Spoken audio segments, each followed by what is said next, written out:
What's up, guys? Eli here for some album reviews today. You might remember from a couple of videos back, I got a package from Defense Records out of Poland. They were nice enough to send me a decent amount of promos, so I'm going to kind of split them up over the course of a couple of videos. So I got three for you today. I believe these were all three released in 2020, but still not that far off. They're still new to me. They might not be brand new releases, but obviously it probably took a couple months to get here from Poland. But anyways, fairly new releases. So I'm going to start with, I hate playing favorites when doing reviews, and I try to remain kind of unbiased, but I'm going to start with my least favorite and work my way up to my most favorite of the three.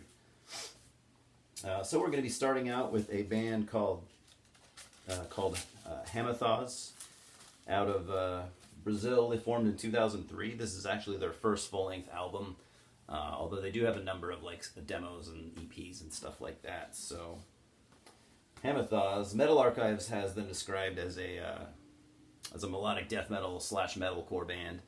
I don't know what they sounded like previous to this. I would call this mostly death metal, with some influences, maybe some deathcore influences here and there, maybe some, even a little bit of new metal elements, which I know is not going to be to everyone's taste, and it's not really to my taste personally, but I still tried to review this as best I could. Like I said, fairly unbiased. There's the booklet there, and they do have a kind of a cool logo. There's the band and the logo. CD looks like this. Pretty nice layout and everything. There's the I don't have any of these in jewel cases, so I'm just kind of showing everything piece by piece. That is the tray card, or whatever you want to call it, the back cover. Anyways, I listened to this album a couple times just to kind of at least attempt to soak it in, even though it wasn't really my cup of tea. It's for old school, fans of old school death metal, the more old school sounding varieties like myself.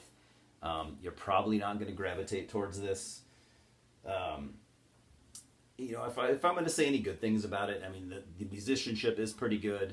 The songwriting is good. You can tell these guys have worked hard to to play as tight as they can, to write songs as good as they can.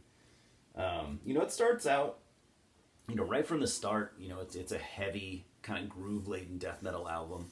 There's kind of jackhammer double bass drumming, sharp, pretty precise riffing. Although it does kind of go into the riffs do kind of go into like some new metal territory, every now and then, even kind of reminding me of like Roots from Sepultura, which I'm a big Sepultura fan, and these guys are from Brazil as well, so they probably are too. I don't know if that's fair to say. I shouldn't assume everyone from Brazil's a Sepultura fan, although if you're into death metal, probably a pretty good chance. So yeah, I mean, good musicians, decent songwriters. They're, even despite the the deathcore and new metal elements, there are there's guitar solos, from what I remember, typically in every song. Decent melodic solos. Like I said, these guys can play. I just don't think this is going to be for fans that are a little more rooted in just the old school styles of death metal. So if that sounds like something you might be able to get into, give it a listen. If it sounds right off the bat something you're not going to be into, still feel free to check it out. I'm not trying to deter anyone. It just might not be your cup of tea. As I said, several times, it's not really my cup of tea either. But I'm still glad I gave it a couple listens, and I liked it a little better on the second listen. But it's just again, not really my cup of tea. But if it sounds like something you might be into, check it out. Let me know what you think. Next one. This is number 2. I actually quite like this album. It's a band I had been kind of previously unfamiliar with. This band was formed in Krakow, Poland in 2010, and this is their third full-length album. I don't know if I'm going to pronounce this right. Gnida, Gnida. Album. titled R.A.K. As you can tell, you looking at the cover art, you're probably, well, I wouldn't say you're going to get what at least what I expected. I expected more of a kind of a modern brutal death metal sounding album, and there are elements of that here. Definitely kind of an old school sounding brutal death metal album with touches of death grind as well, kind of a brutal death grind album, I guess you could say. I did quite like this one. By the way, the band name actually means scumbag in Polish. So that kind of sums things up. So yeah, if I were to call this death grind, I'd say more in the brutal death metal territory than grind. And it never goes into like gore grind territory or anything like that, which I am a fan of. I do like some gore grind stuff. It doesn't sound like Carcass by any means. I think some Carcass fans could get into this, but it doesn't. It sounds more like maybe Misery Index or Dying Fetus than Carcass does. It's not a modern sounding album. There are necessarily, there are no deathcore or core elements to be found here whatsoever, other than maybe some grindcore. Tempos are kind of all over the place, which is nice. And when I say all over the place, I don't mean like any abrupt or crazy stop starts or any weird time signatures or anything like that. They are most comfortable at a more fast, a grindy pace. But in most songs, it does kind of go into mid-pace territory, and then sometimes even into, they drop the tempo down into slow territory. Just slow tempos just for little bits for some chunky riffing and some more groovy sections. But they are most comfortable at the faster pace, and that's kind of where the album sits for the majority of the album. Their comfort zone is definitely full speed, double bass, blast beats, ultra fast death metal riffing, stuff like that. And there is occasionally, like the brutal death metal breakdown, like Suffocation would do. When I say breakdown, I think more Suffocation. Like I said, there are no deathcore or hardcore elements or anything like that here to be found, which is good because I'm not really into that kind of stuff. As far as death grind and brutal death metal, for me this definitely worked. This is something that I would listen to voluntarily on my free time, or something that I would seek out. Musicianship is really good. Technical, I would say, without being overly technical. I would never call this like a technical death metal band or anything like that, but they are very good musicians, as a lot of Polish bands tend to be. So yeah, for death grind stuff, I usually go more the gore grind route, but I've listened to this twice, and I do plan, it's definitely going to get more listens from me. I do kind of dabble in the brutal death metal stuff from here, here and there, but definitely check out Gnida. If you haven't, let me know what you think. I thought this album was pretty damn good. And did I show everything? I don't know if I showed I think I just showed the front booklet. I don't think I showed the CD. It's definitely a nice presentation. The layout and everything was done really well. There's the inner tray card, back cover. So yeah. Let me know if you're familiar with Gnida, or if you weren't and you went and checked them out. Let me know what you think. Last but definitely not least, because I'm going backwards here, this is the album out of these three that I liked the most. This is definitely the most my Eli cup of tea album.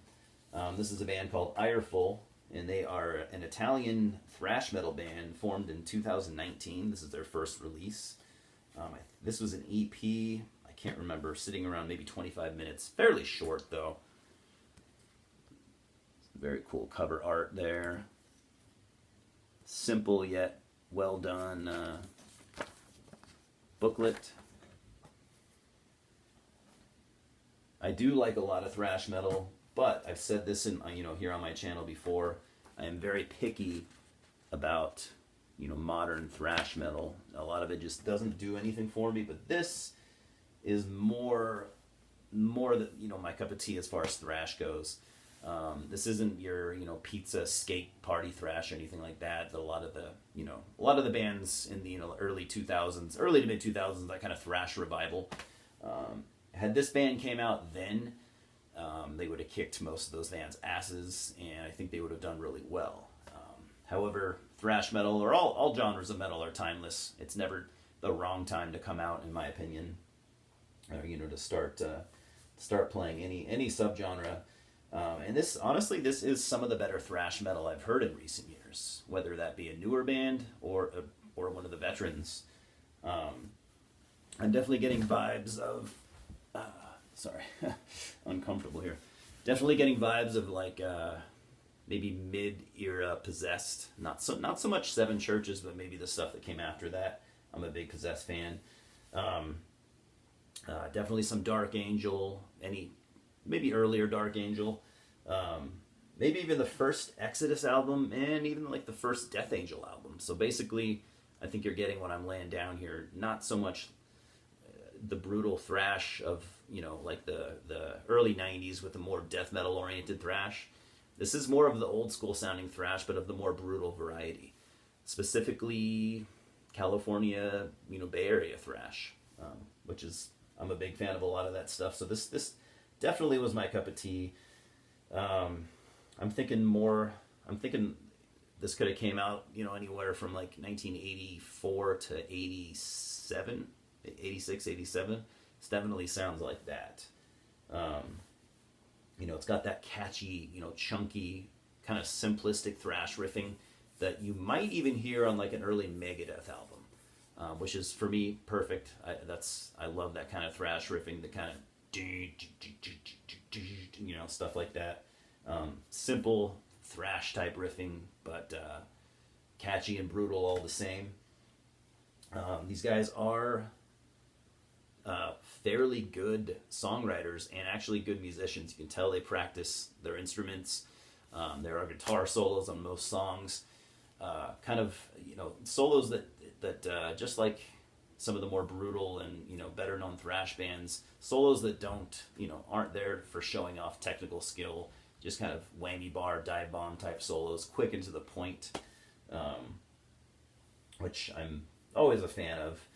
Vocals go from like kind of back and forth in between like a Steve Souza and Jeff Becerra type vocal, which is also pretty good.